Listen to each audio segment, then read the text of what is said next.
This is the life, bo bo bo. Did you watch that? That was one of the songs from Tick Tick Boom. They're the Andrew Garfield, Jerry Seinfeld, Andrew Garfield, Garfield, whatever the musical he was in. And you know what? I'm not going to have a go at the Bose fans, right? Maybe they're already using it. I don't know. I've been to a few Bose matches, as you know. Pluck ravens, pluck out my eyes, for I am bored. Have I been cursed by Odin himself to watch this misery? I'm not having to go exclusively at Bose. No, I like hanging out with my friends. They're gonna fucking not invite me to matches anymore. I like hanging out with them, but the best part is the pints. Anyway, I wanted to get a little sing-song going, you know, because he has a song, and I don't remember the name, Jonathan, whatever his name is, the guy that Andrew Garfield plays, the guy who wrote Rent, right, who died the day it kind of had a workshop premiere before it actually got made. His opus, this piece, Rent, one of the more successful Broadway musicals. And he'd written this other one called Tick Tick Boom, which never really had a proper run. But anyway, Lin-Manuel Miranda of Hamilton fame made a movie based on that. And there's a song in that about living a kind of bohemian New York lifestyle. And it's got a very catchy chorus where it says, "This is the life, bohemia." But it's from a musical. And it's a bit camp. And I don't see the Bose fans getting on board with it. Maybe if I just started, "Hey guys, this is the life, bo. This is the life." Coming 7th in the league. Releasing a new kit every fucking 5 minutes though. Hey, this is a new Bob Marley kit. Okay. Does it have any Does it have any stimulus to make you play better? Does it have does it have that kind of that Bane IV juice in the tag to make our players play better? Then why are you fucking telling me about it? Then they got a new one for Dublin Bus. They're really marked between the Dublin Bus, and I'm not having to go with reggae culture, right? Why did I start this sentence? But they have one kit that has the kit that's in partnership with Dublin Bus, you know, to kind of elicit all those phenomenal feelings that you have. With Dublin Bus. You remember the best days of your life that you've had on Dublin Bus, right? That's to kind of elicit those emotional responses when you see these players playing in their Dublin Bus kit. But having one away kit that has Bob Marley on it and one with Dublin Bus, it's like a perfect Venn diagram for the sort of person who who gets you're on Dublin Bus and you hear the Dublin Bus would like to remind people there's absolutely no smoking, you know, and you look back and there's one lad just sitting there like, oh, I didn't even know he was smoking, you know? Or there's no one there sometimes. And you're like, I wonder if he hit it by accident, the driver. It's mad that there's a button for that. There's like the go button.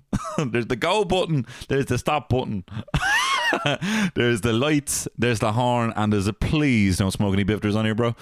There's like 5 buttons that they have on Dublin Bus. And these two Bohemians kits are the perfect Venn diagram. I mean, it's cool. Look, it's cool. I love reggae.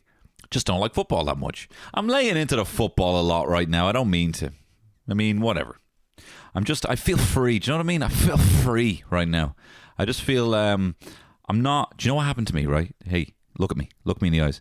I just feel like I wanted to, I feel like fucking Candy Stanton. I feel like walking out there like Carrie Bradshaw. Doodle-a-dit, doodle-a-dit, doodle-a-dit, doodle-a-dit, Dun. Watch your fire. I won't love you, baby, to be real. I just want to be real witches, right? I just want to be real witches. I don't like, I love hanging out with people. Same, I'll go willingly spend 50 quid to go to a rugby match. There, if there was dogs, if it was crufts, I'd be having a much better time. Anything on that field. And that's not to say I won't go. I like going. I like hanging out with people.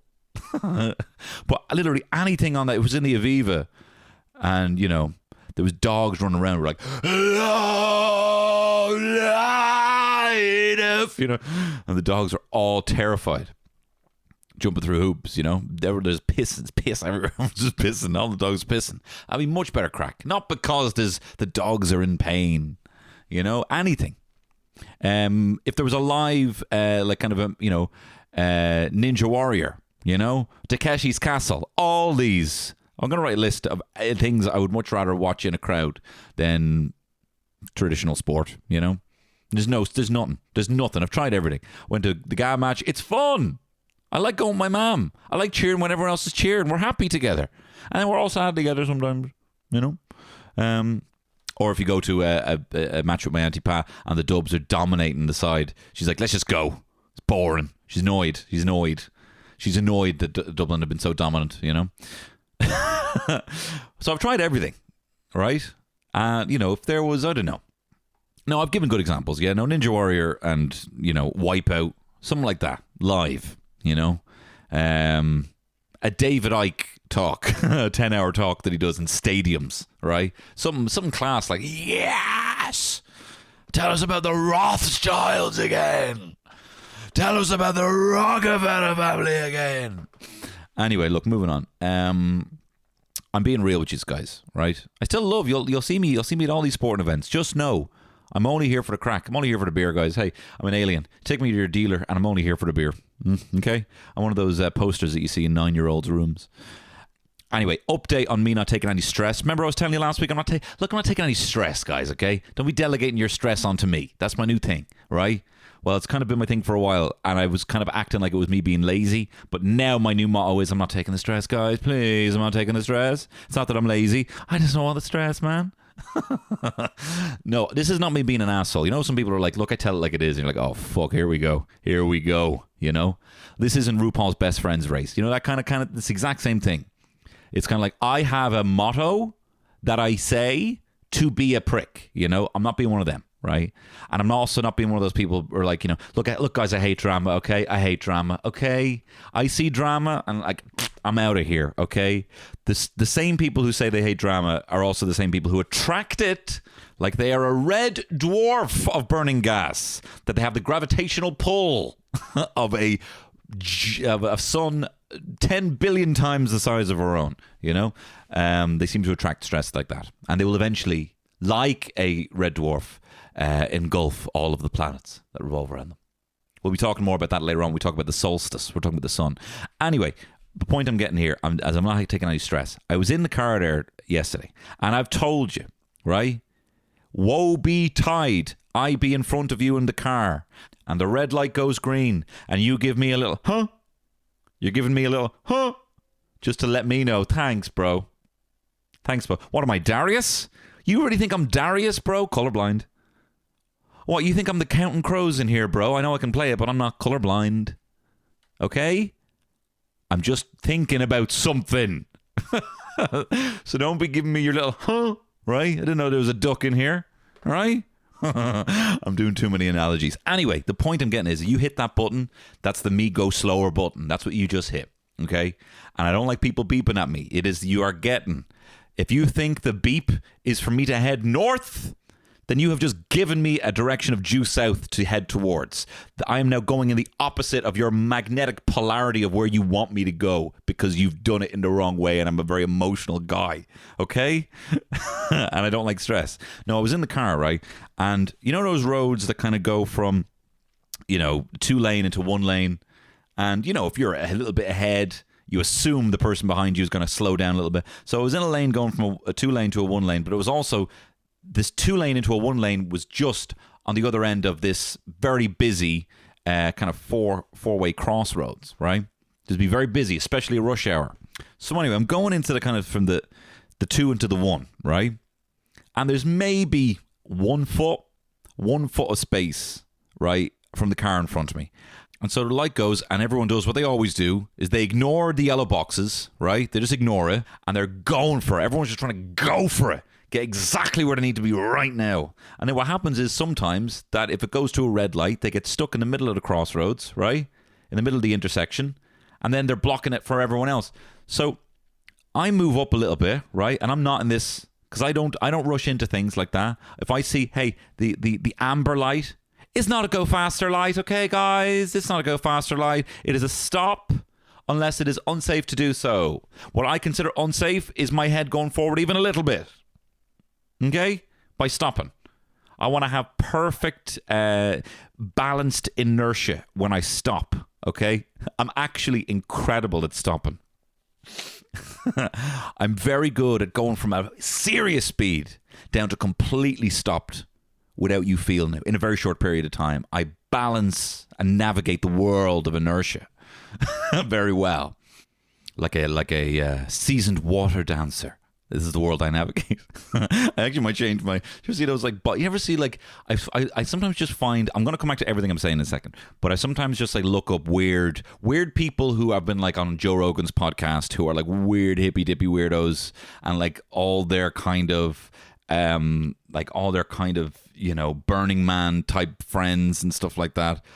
You know, weird kind of like, you know, Burning Man influencer models, right? Who have stuff like, you know, holistic water dancer as their profession, you know, things like that. I just find that fascinating. So I'm going to change my Instagram bio to Tony Cantwell, right? Wife to Terry. We actually changed it up in our house. Wife to Terry, dad to little Sonny, and master of inertia with a picture of 2 arrows going each way.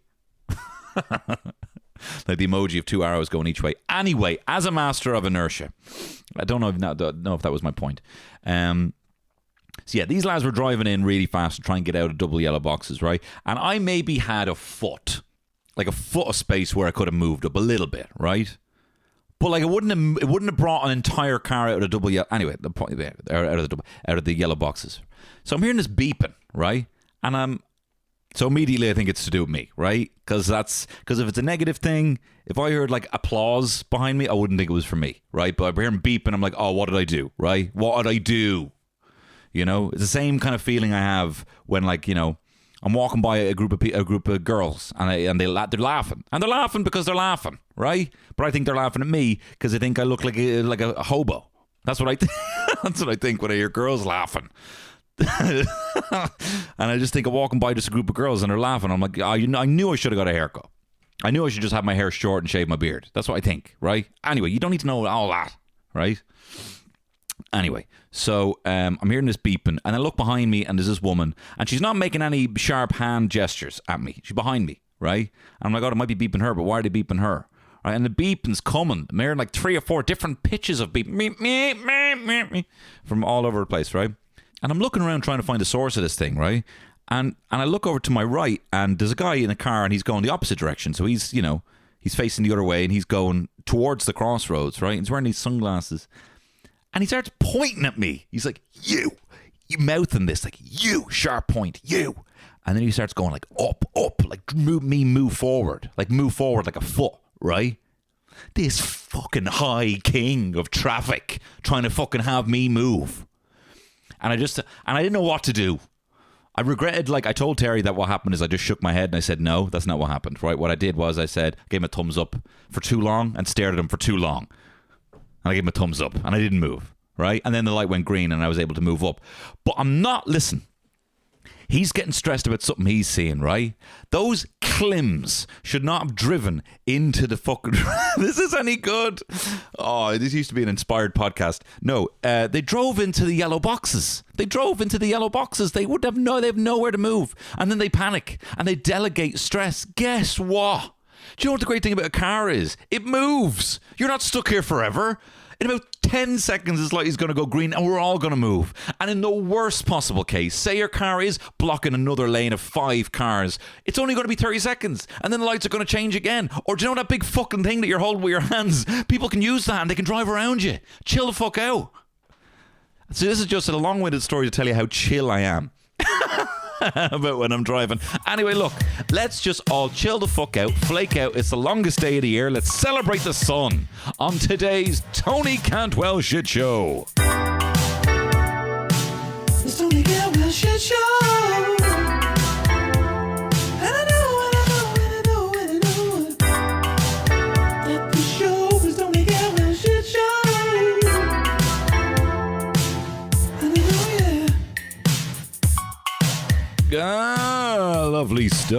Lovely stuff from me there with the theme song for this podcast. I didn't tell you up top that this podcast is sponsored by the Dubliner Irish Whiskey. Check them out on thedld.com or in Dunn stores, in store. And at Dubliner Whiskey on all of the soch. I did a couple of voiceovers there for some of their tasting notes for some of their new whiskies. I tell you, I've always said it, whiskey is a very underrated summer drink. The reason I was going out in the car was to get canisters from a CO2 so I could get sparkling water, bear with me, to mix with a shot of the Dubliner Old Fashioned, which is my favourite drink that they've ever made. It tastes like drinking an Old Fashioned. All the pageantry of it, all the fragrance of it all. And for me, drinking it with a load of sparkling water and some bit of squeeze of orange, a bit of squeeze of lemon and lime in there, it actually tastes like I'm drinking like a boozy Lucozade. That's the buzz that I'm on, you know. A load of ice in a big pint glass. Ooh, I might have one after this. Responsibly and drank over a long period of time. But anyway, we're talking about the sun. We're talking about my son. Talking about the sun. Remember Michael Keaton? I always talk about this. Michael Keaton, and he gives his Oscar speech for Birdman. And I used to slag it off. Now I get it. He's like, I want to dedicate this to my best friend. He's my partner. He's a guy I always turn to. He's kind. Did I say kind already? And the other thing about him, he's my son. He's my son. And I used to slag him about it. But now I get it. Because speaking of the sun, no, I'm not going to say that the... Anyway, moving on. The sun, my moon and stars. Anyway, look, I'm going to talk to you about the sun. So I asked, as you know, I act like a badass neopagan because I am one. But someone who is an actual badass neopagan and who's all about the mythology and folklore is associate producer of the pod, Ben Clifford, who very generously, I asked him, he said, did I need any help with any upcoming episodes? I said, you know what, mate? 21st of June is the summer solstice. What you got? What you got? And he did a slew of research, although he very, very funnily started the email by saying, "This I'm writing this straight from my uncle's chicken coop because there's fuck all about the summer solstice online." Well, there actually is quite a lot. He was being quite self-deprecating while stealing my bit, which I'm fine with. Look, it's all part. Look, I'm happy. I'm happy for, you know, these bits to be out there for people to do them. I'd love to see someone do an impression of me. You know, very hard though. I'm 1 in a million. As a master of inertia, it's very hard to pin me down. Anyway, moving on. Look, before we get into let me tell you what an actual solstice is, okay? Right? Before we get into the namby-pamby druids and all their... Hope that's not a homosexual slur. Is namby-pamby bad? Hang on a second. Namby-pamby. Meaning, is it bad? Lacking energy, courage, strength, weak, ineffectual. No. I just thought it sounded a bit, you know, flouncy and, you know, pumped, you know, something, you know. But it isn't. They're not, you know, no one's, you know, we'll move on. Yeah. Anyway, before we get into the druids and how gay they were for the sun, no, how much they love the sun, right? Let's tell you about what it actually is the sun. Right, so the sun, right, the summer solstice is when the sun is at its highest point in the sky. I figured this out, partially because Ben told me, but also, if you look at an Apple Watch, there's a thing that'll show you that, right? I won an Apple Watch for being a badass sales rep back in the day, so I know everything about the sun now because of that. No, it's when the sun is highest, at its highest point in the sky. So an easy way to remember this is, like, a picture of the sun at a party, right, hitting a bong, like early on in the party, and they're like, fuck, shit, how am I supposed to speak to people now? I literally, you know, I just got here. That was a bad mistake. I should have been at least, you know, 3 pints in. Everyone's super sober. Everyone's now asking me, like, what's up and how things are. We're not going back to just to doing old bits. We're not in that part of the night. People are like, how's things? How's your son? You know, I am the son, you know. Everyone seems really so just picture that, you know. The sun just freaking out, being like, holy shit, are people whispering about me right now, right? That's an easy way to remember. And it was believed that when the sun was this high, that when the sun was this high in the sky on this day, that it would chase away demons and darkness, opening up a path for wealth and abundance. So as you know, I'm a badass neo-pagan, and I like to raise my family in the neo-pagan way. And here's a new neo-pagan tradition that I just made up, right? Kind of a modern, for the digital age, right? In the same way that the, you know, our ancestors would have looked at the sun and thought, how fortunate we are, another day, no more cheetahs jacking off our sons, you know. We're fought, we have a bit more light, chasing away the demons in the darkness. How about you choose today, this Tuesday, the 21st of June, on the summer solstice, to chase away some of your demons? And how I think you can do this in a digital way to eradicate a demon in your life is to unfollow someone or maybe multiple people. Maybe do a bit of a spring clean, I'm finding myself looking at Instagram and Twitter, and back on Twitter, and seeing a few people. I'm like, this chap's getting me down big time. And I'm still following them because I get a kind of a sick pleasure. Sick, twisted pleasure from being wound up by the things that they say. So I'm going to unfollow that person, these people, this type of person today. Not maybe right now, because I might make it clear. I might do it in a couple of days' time, because I've made this, people will be like, oh shit, someone's just, Tony Campbell just unfollowed me. And they listen to the podcast. Unfollow a leech. Unfollow a leech in your life. I wonder if he's talking about me. It'd be difficult to, so I'm not going to do that today. But, around the time of the solstice, just, unfollow someone on Instagram or Twitter around the week of the solstice. Someone that makes you go, ugh, So there, just keep that in mind. That's a new neopagan tradition that you can do. Right, back to the research. Thank you very much, Ben Clifford. People would feast and dance around the bonfires. A big networking and courting occasion, he says.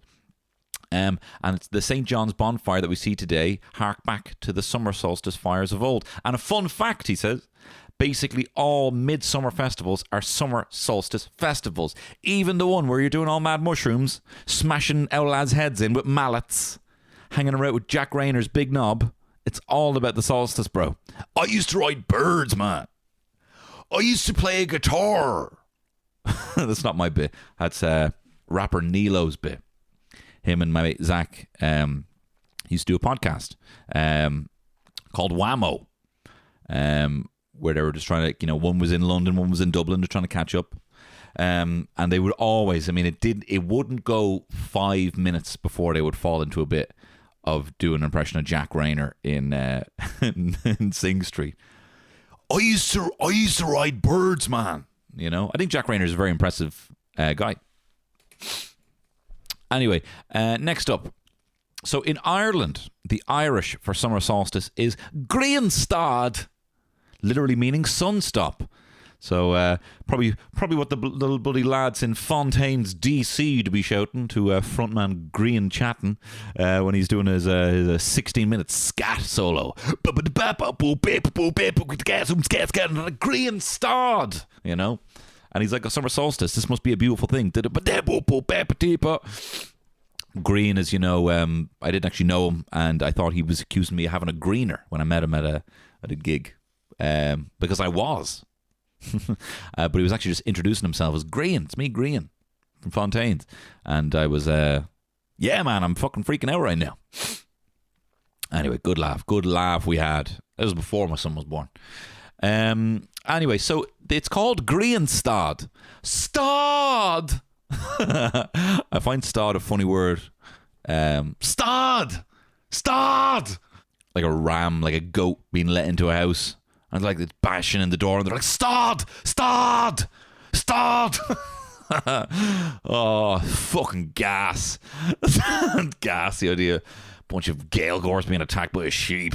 Most of all the lads in Montrose are just laughing at the Gaeilgeoirs being attacked by a sheep. They say it in a funny language. No, look, it's a lovely name. Grianstad. Sunstop. And this is because for several days between June 20th and 25th, the hours and minutes of daylight will remain exactly the same. That's fascinating. It is a time for blooming, blossoming, and wild abandon, he says, and a traditional time to host weddings and, of course, bonfires. This is because it falls right between Bealtaine and Lunasa, right? Two other pagan traditions. Now, what Ben points out here is a good idea, right? We're always looking at how we can reintroduce more aspects of our culture. He's saying because, and this is even in Ireland, I mean, of course they do it in Sweden, but in Ireland, the ladies here would wear flower garlands, right? A big bouquet of fucking daisies in your head, right? Dancing around the fire, And he recommends that if you're going to a music festival, leave the Native American headdress behind. Leave the bindi jewels. Lash on a big flower garland, right? He says more culturally appropriate and yeah, of course, with very twisted midsummer vibes.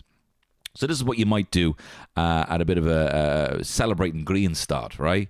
Lovers would hold hands and jump through the fire together to bring themselves luck. And it is said that the higher they jumped, the taller their crops would grow that year. Well, I tell you, there's no wonder that we're a nation of cabbages. We look like cabbages and we eat cabbages because we can't jump very high. And it's a nation of spuds as well. I tell you, I wouldn't want me fucking father-in-law seeing me jump, holding his daughter's hand, jumping over a fire. Like, oh, we didn't jump very high there. Oh my God, what famine has he cursed this family with by jumping over that fire so low? And he burned his little tarp shoes, probably made of some sort of tarp. The smell. Smell of burning tarp. Anything else to say about that? Yeah, just what Tony was saying there, just about it jumping into the fire. I think that's actually very reminiscent of love because of the sparks, and you have sparks early in a relationship, and isn't love kind of jumping into an unknown, jumping into a fire, with the good and the bad. Yes, we can cook our meats with it, but it can also decimate our woodland cabins. Thank you for that contribution. Yeah, very much so. That's all I have to say about that. We would also send wheels of fire. Oh, sorry. He actually says we would send wheels of fire cascading down the hills for the crack, which might explain that one year in Oxygen that everyone was obsessed with Johnny Cash's Wheel of Fire. Do you remember that? That was mad. I do remember that, Ben. That was mad.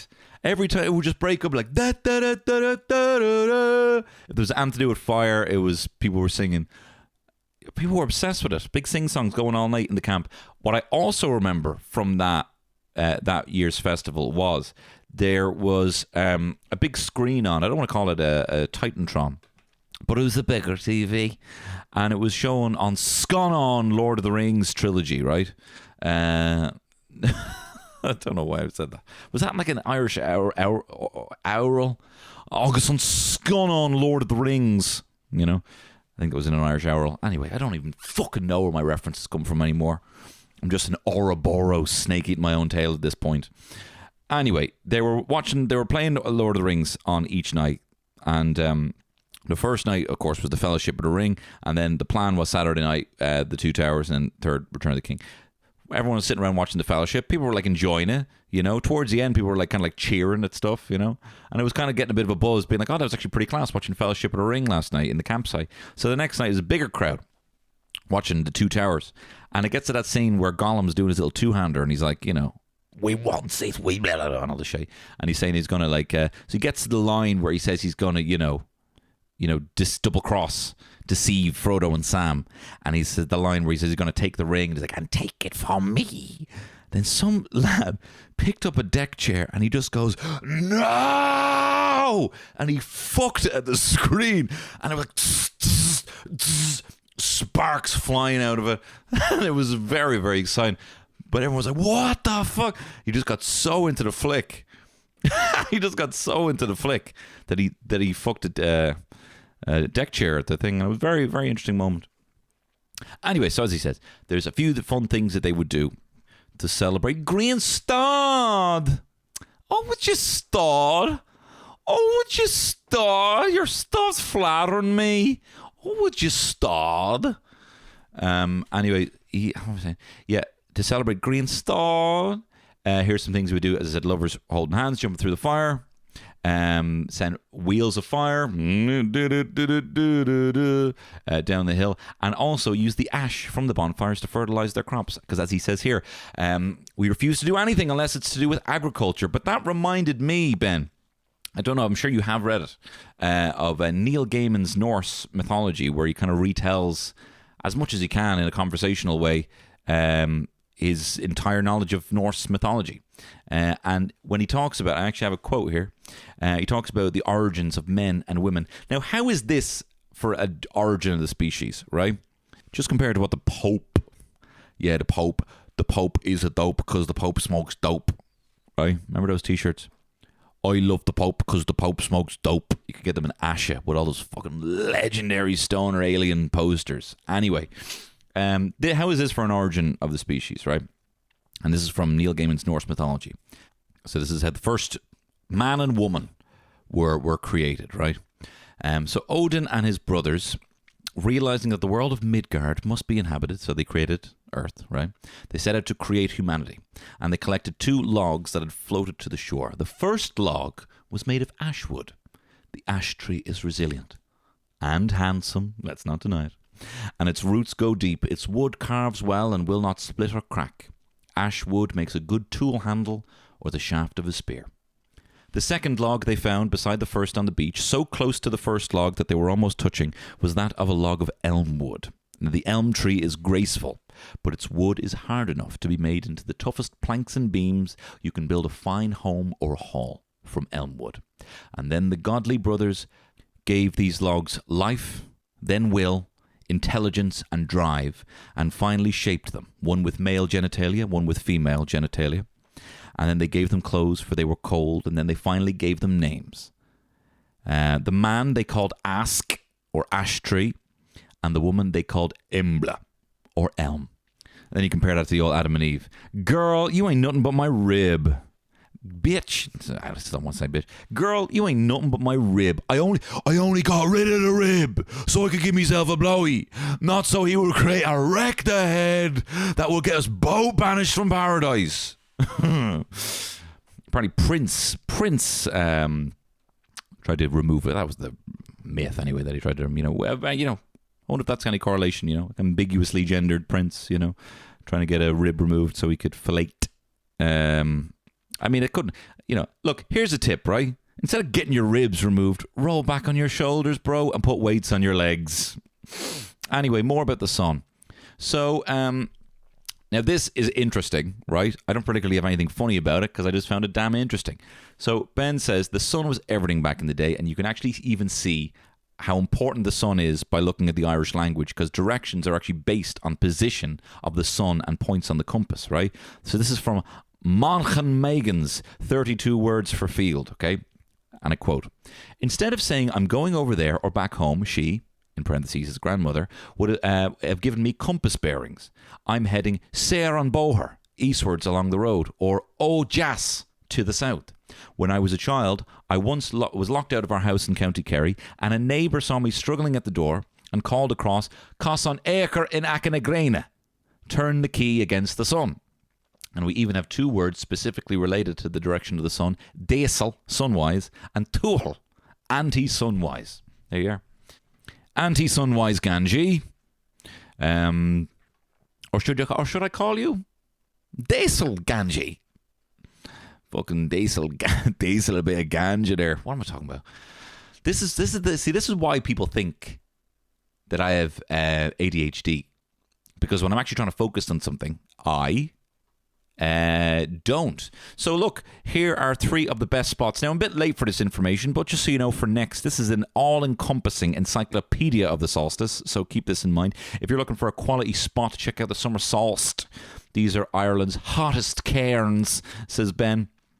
All right, number 1, he says, Grange Stone Circle at Loch Gur in Limerick. There's 113 standing stones built around 2200 BC that align with the rising sun of the solstice. So you would have missed that now. Sorry I couldn't give you any more notice on that. That has passed now because we're in the day, if you're listening to this.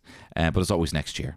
Grange Stone Circle. Another one, Hillatara, home place of the Two at the Dawn, bro, where I belong as an artist, They say if you have a child who is well gifted in physical activities like sports, they're a child of the Milesians, but one who is gifted in the creative arts is Tuatha Dé Danann, a fairy boy, right? The sort of boy that would probably rather see a bunch of fairies and dogs running around the Aviva Stadium rather than, I went to the All Blacks match, that was good, when we were bloody winning, when we were blue. I like it, I do like it, I just, I wish we were all into crufts, like in the same way everyone, Anyway, the Hillatara, home of the old Irish high kings and believed to be also the portal into the other world. I feel like I feel like if I was ever like in a movie where like I was a kid and Tom Hanks was my dad, and like, you know, we had a fight, and then like I ran away, and he'd be all like, Tony, where's he gone? And then like the little girl is like, he said he wanted to be with his people, and he's like, the hill of Tara. That's where he'd go to meet me, and then we'd cry, and I'm like, I miss Mom. You know, I don't know what fucking situation that is. Anyway, then there's also Carrow Keel in Sligo, which is kind of like a reverse Newgrange. Well, actually, to be fair now, Ben, if it was a reverse Newgrange, it should be spitting out light. So it should be completely underground, spitting out light from a little crevice. So if we're just being fucking honest with ourselves here, bro, I know, but I've watched it. It looks savage. Definitely will be checking that out at some point. I've never gone to any of these, and I've never heard about any of them. This is why I act like a badass neopagan. Ben knows all this shit. Anyway, let's look at some of the ancient traditions. Okay, so the ancient Greeks. Speaking of which, do you hear what they're doing in Greece these days? Chips? I bet you thought I was going to say something about the euro or something. The fall of the euro. The collapse of the euro. No, I'm actually talking about pretending like I was talking about Greece fat. Tony, start making chips. All right, so apparently, all right, so for one day of the year during the solstice, slaves were allowed to participate in equal measure as their masters. Oh, I'd say that was a fun day. You know, you all right, you lot, masters? You're all right, actually. This is actually a good day. Why don't you let me crack the whip for a while, eh? Come on. No, since we're all equal, you know. Now you build the Colosseum, just for a laugh, just for a laugh. We just do it for today, just for a laugh. The masters like, Jesus Christ, that sun won't go down. He's getting a fucking serious hiding after this. He's getting a serious hiding after this. According to Britannica, slaves and lords celebrated side by side, and certain legal and moral restrictions were lifted. Moral restrictions lifted in ancient Greece, where they rode everything. They killed everyone. They boiled people alive in bronze bulls. What are they restricting themselves from? This was a day meant to emulate the golden age of Kronos, when no one had to work for a living and all humanity was considered equal. This is the first age. This is Kronos. Kronos is, you know, who used to eat his kids until Zeus, which actually I found out by watching a Star Wars documentary years ago. Kind of the idea of Darth Vader is stemmed from Greek mythology of Zeus being hidden from his father and then coming back and slaying him, you know. And that fucking Disney Plus show's trying to undo all that. It's not trying to undo any of it. I don't mean to be a toxic, entitled piece of trash. Anyway, in ancient Rome, they celebrated Vesta, the goddess of Earth, during the week of Vestalia. Only women were allowed to enter the temple. What about the Vestal Virgins? Ben, what about the Vestal Virgins? I remember they're one of those things that you remember because, you know, you hear virgin and you think, you know, sex. You don't think sex with virgins, but, you know, you think even Virgin Mary, you know. Because that's what Darren Brown says. If you link something with sex or violence in your head, you remember it forever. So that's why, like, things like the vomitorium stands out from memory because they used to get sick in it. Do you know what I mean? All the vehicles that they used in the Colosseum fights, you know, all the weapons, violence and sex, you just remember it, you know. So even being prohibited to have sex is something that you remember, like a Vestal Virgin. But so I'd love to know about that. But apparently it says here for the rest of the year that women were banned from entering the temple entirely. It must have just been the virgins they let in there. Do you know it's also a shame? I mean, of course, it's a shame that women were forced into chastity and had to stay in the temple for their whole life because they were virgins. I think they were killed if they left. Blessed life. But it's a shame, you know. What about virgin boys? Virgin boys never get a look in, you know? And they're mad up for it. I don't know why there's not, like, you know, the virgin young fella. You know, young, I don't really know what I mean by this. I don't really know what I mean. But in the same way that virgin women is some traditional, you know, I don't know, fetishized kind of, they're up there on a plinth, right? And they don't want to be, big time. But virgin boys would love all that. They'd love all the attention. Isn't there like a quote from High Fidelity, the book, or maybe it's a deleted scene, where he's talking about how he kind of wasn't having sex with his ex that much, and that it would be better that as a woman gets older, the actual partner she should really find is a teenage boy. Like old women should just, hook up with teenage boys. Because, I mean, now it seems probably, you shouldn't. But the sexual drives are equally matched for older women and teenage boys, is what he was saying. I don't know. I'm bound now. Bow out of a bad bit. Anyway, so modern traditions. The Swedes, they love a pickled herring around the summer solstice, has been. And folk tales say walking barefoot in the morning dew will bring about good health. And women wear floral crowns to celebrate beauty and fertility. And it's said that if unmarried girls place 7 flowers under their pillow on midsummer, they'll dream of their future husband, my future wife. So romantic.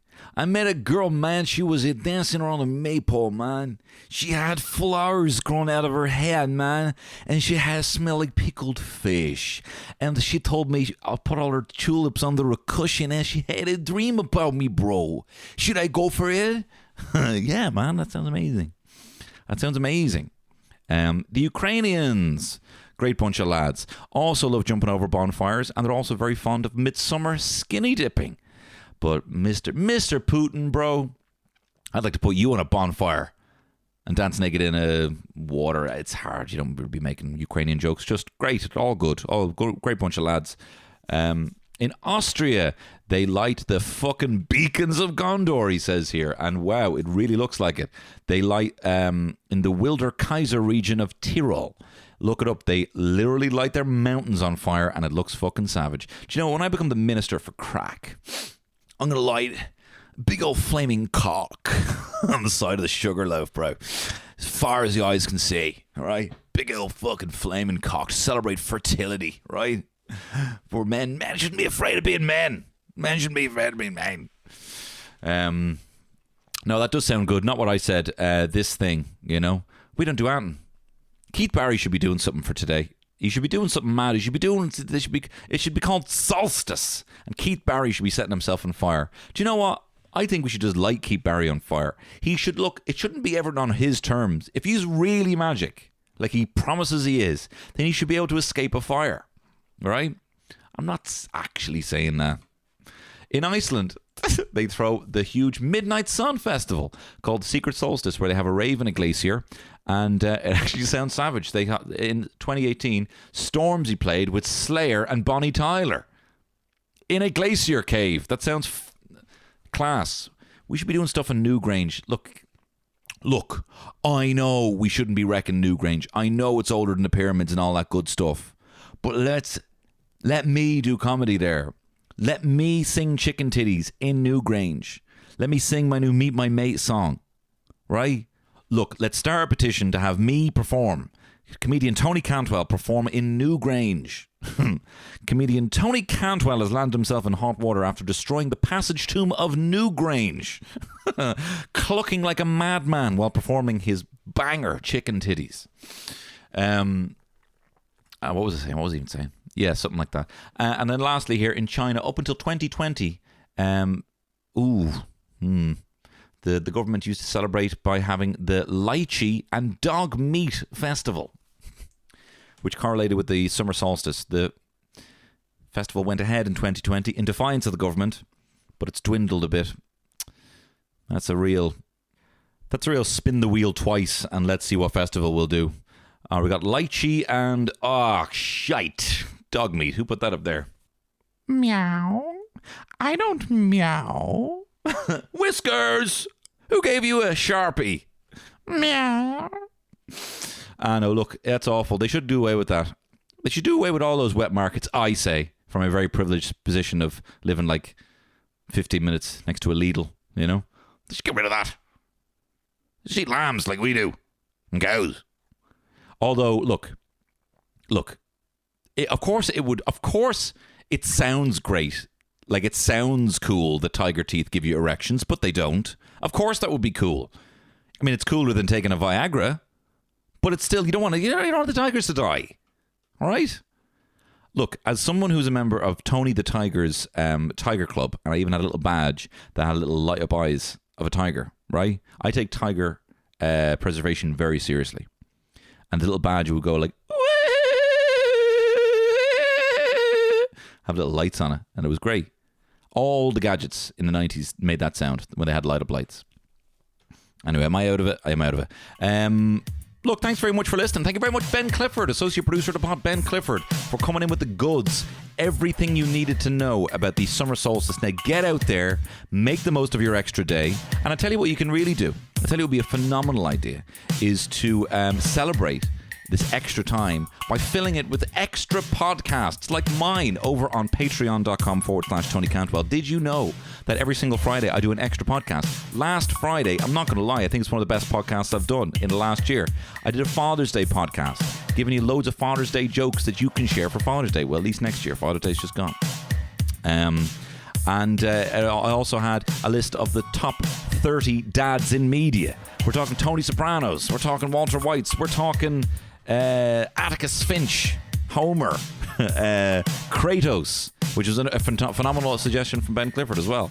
The top 30 dads in media ranked with the Smash Brothers ranking system of S tier down to F. So you can check that out over there, even if you just want to try it for a month. It's just $5. And even if you just like this podcast and you're thinking, hey, how can I support this podcast? You can go over there. You can subscribe for as long as you feel comfortable. You're not tied in for any long period of time, and you can cancel whenever you want. That's my full-time job, is that podcast. So if you'd like to give it a go, give it a go. But I'm done preaching here. Thanks very much for listening. Thank you very much to the sponsor, the Dubliner Irish Whiskey, the DLD.com, at Dubliner Whiskey on all the social. And thank you very much for listening. All the best. Bye-bye. Enjoy the extra light. It's Tony Cantwell Shit Show.